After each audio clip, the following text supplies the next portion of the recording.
Alright, in this video, I'm going to introduce you to this code editor called Solana Playground. Even though it's a web-based editor, it's super smooth here. You can check it out at beta. So LPG. IO. If we're comparing it to either this is kind of like the remix editor for either In this video, we're mainly going to go over all the sections and all the buttons. I'll just click on all the buttons for you so you can see what they do and how to use them, including the settings and everything. Alright, let's start with this one, linking the wallet. Let's click on the bottom left corner. You see that little red dot? It wasn't connected to the internet, so we just hit that button. A Playground wallet pops up. It's like an editor's wallet. So right now, it's randomly generating a wallet address for you. Then it asks if you want to save the private key for that address. If you already have your own keys, you can import them too. That's all good. I'll just click to save the key now. Is a file in the location you choose. Let's hit continue. We can see that there's an option to connect this wallet. The network here is DevNet, which is a developer network. Solana has 3 networks. There's the testnet for testing, the DevNet for developers, the mainnet. Next to that is my wallet address. They gave me 5 test tokens in SOL right from the start. So since we're on DevNet, if you want to switch to the mainnet, that's totally fine.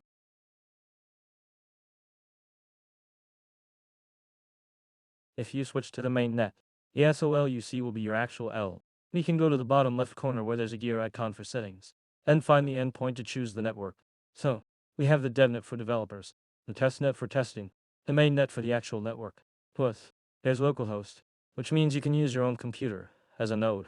You can set up a testnet node right on your local machine too. We can set up our own server and use a specific RPC URL as a node if we want. But usually, we just use the DevNet for development, so we don't really need to worry about the first 2 options. This is just a theme for the editor. Looks nice, so feel free to choose whatever you like. It's no big deal. There are also some fonts here too. Isn't it? Doesn't really matter. What we see here is a priority fee, which is kind of like the gas fee for either It's just one of the fee options for Solana. Usually, going with medium is just fine. If you pick the small min, it might be a bit slower. Going for max is kind of a waste. Of course, you can also just enter specific LAM Pro or TS if you want. So, if you compare LAM ports to either it's like Way. Wisdom Way is the smallest unit in either ports are the smallest unit for Solana, which is 0. 1 or 9 decimal places. So, 0. 1 is basically 1 LAM port. That's how it works. Alright, now let's move over and pick a blockchain explorer. There are 3 options here. Usually, we go with the mainnet.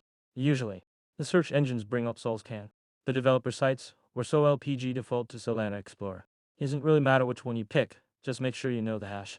You can check it out on any of these 2 browsers, or even that last one. You'll find the same info. Just pick whichever one you prefer. Now, let's take a look at these preflight checks. His job is to check if your transaction goes through. If it doesn't, he'll give you a heads up. It's kind of like how Ethereum works with the remix editor. When you click on it, if there's an error, it'll warn you and show that it's going to roll back. If you're on Ethereum, it prompts you about rolling back but you still want to go through with it. I'll charge you the highest gas fee. It helps you check things in advance. If there's an issue, it'll give you a heads up. There's also this feature called automatic airdrop. It's checked by default. So, the new address we just created got 5 test sol coins automatically dropped because of this feature. Next, there's an option for show transaction details that you can check if you want.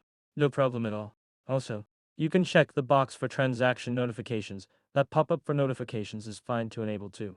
We can also improve error messaging, which is basically just a way to alert users about mistakes.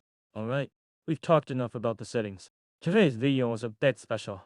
I believe everyone has seen the news about a 39-year-old Washington tycoon facing up to 20 years in prison. Let's move on to creating our new project. You're starting a project. We've got 3 frameworks to choose from. The first 2 are in Rust. Usually, folks from abroad tend to prefer using those for development. The Seahorse Python we mentioned is the framework we'll be using in the upcoming course.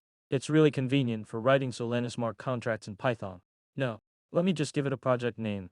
Then we can click on this Python create button. Once that's done, we'll be able to check the top right corner. When you look at this wallet, you can rewind our video from earlier. You didn't create a project. You won't see that wallet button here. So if your browser has the Phantom wallet installed, you can log in with it. But since I'm using an incognito mode browser and don't have it installed, you can't see it here. A person suggested using Phantom. These kinds of wallet logins are safer than just using your private key directly in the browser. They've got a copy address feature and also airdrop button here. But if I click on the airdrop now, it won't work because I just claimed the airdrop with this wallet. We can add a new wallet. Saving a second wallet is fine too. This is about changing the name. Just delete it. I won't delete it here. Of course, You can also import your own files or any private documents you had saved before. It's possible, too. So this is basically like a super compact wallet. It can even do transfers, which means it has all the key features you'd want in a wallet. Plus, then here for exporting the private key file. That pretty much covers the buttons. Now, let's test it with Wallet 1. Let's go back to the first item in the sidebar on the left. We've got 3 sections here. One of them is the SRC folder, which contains our Solana smart contracts or the code for the program. You can look at these files individually. You can have multiple files. They all end with py, which means they're Python files. So, how do we create this kind of contract or program?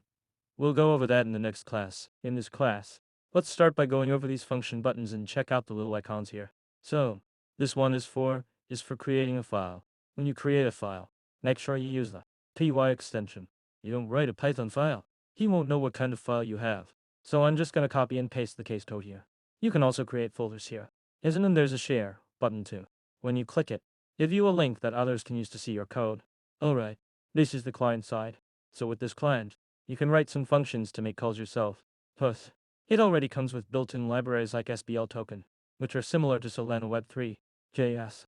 You can even type in commands for SBL token in the terminal below. It will respond. So, like with this airdrop thing, it basically comes from a command.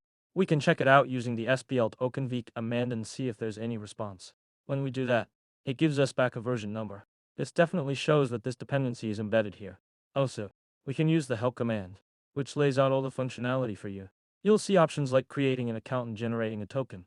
We'll be covering these in later lessons. Now, let's move on to the test section. This is where you write test scripts. The way to use and Prism the way you do it is pretty similar to the client side. It's got tools like SPL token built in. We interact with the blockchain using these scripts. No need to manually test all the buttons. The file is in TypeScript TS, but you can treat TS and JS as basically the same thing. If you're not familiar with JavaScript or TypeScript, you should check out the learning blueprint we emailed you earlier. The first chapter has some quick start videos for JS that I found online. The content isn't mine, but I still recommend you give it a look. You can learn a lot in just an hour. It covers everything pretty thoroughly. If you're interested in Python, you could also spend about 30 minutes to an hour watching some quick tutorials. There are tons of those videos online. It's all free, so I'm not going to make those kinds of videos. Anyway, if you look at the second item in the left sidebar, this is kind of like compiling in either If you have any typos, you won't be able to build it successfully. Once you hit build, the system turns the content into code that can be uploaded to the blockchain. It doesn't show the specifics, but that's cool. When the build's done, he will change from 11111111111 to a random program ID. But this program ID hasn't been put on the blockchain yet, so it's basically like a smart contract address. In Solana, it doesn't really have smart contracts. We just call it a program ID. Now, let's hit deploy and see if it gets on the blockchain. Alright, it's successfully on the blockchain. There's a success pop-up on the left, but here comes the problem. It can only be upgraded here. If I want to deploy a new program from scratch, can I do that? If I hit the deploy button to generate a new address and swap out the contract, the answer is yes. If you say I messed up this contract in the code, I just need to change the 0 to a 1. So, I'll update it by just clicking this upgrade button. No problem. But I wanted to switch to a different program. I don't want this program ID anymore. I'd like a new one instead. I'll finish this one first. Alright, it's all updated now. Let's try changing the ID.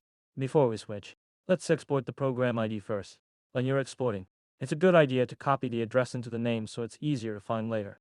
The reason for this is that if you don't save it and later want to use the old ID address again, it get really messy trying to track it down.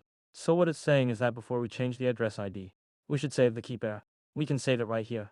Once we click, a new program ID appears. Now, upgrade option has changed to deploy. By the way, the previous thing should start with EGR. It's now 23Y. You see it changed because I used a keyboard shortcut to undo. That's why you're seeing the previous ID. So, I believe everyone. If I just go ahead and type that ID back in manually, let me give it a shot. Alright, so after we click on the change program ID, it shows the green upgrade program ID. This button goes back to upgrade. That means we just switched back, right? Oh no. I just realized I forgot the ID for that 23Y. Well, there's no going back now. What am I supposed to do since I can't remember it? I guess we'll just have to create a new one. So, it's say 8 now. Let's export it. Moving forward, it's probably best to export it whenever we work on it. Otherwise, it's easy to forget. Now that we're trying to get it back, the stuff we just exported is clearly different, right? Alright, so here we can deploy again. But we really don't need to since we've already used up our fees. It's just to show everyone how it's done. Alright, let's roll back to that program ID we just talked about. Now, you look at the third item in the left sidebar, at the test section. It's kinda like what's an Ethereum Remix after you deploy a smart contract. Button in a smart contract is like an interaction button for the contract. You don't have to create a front-end UI for it. It automatically generates a button for you.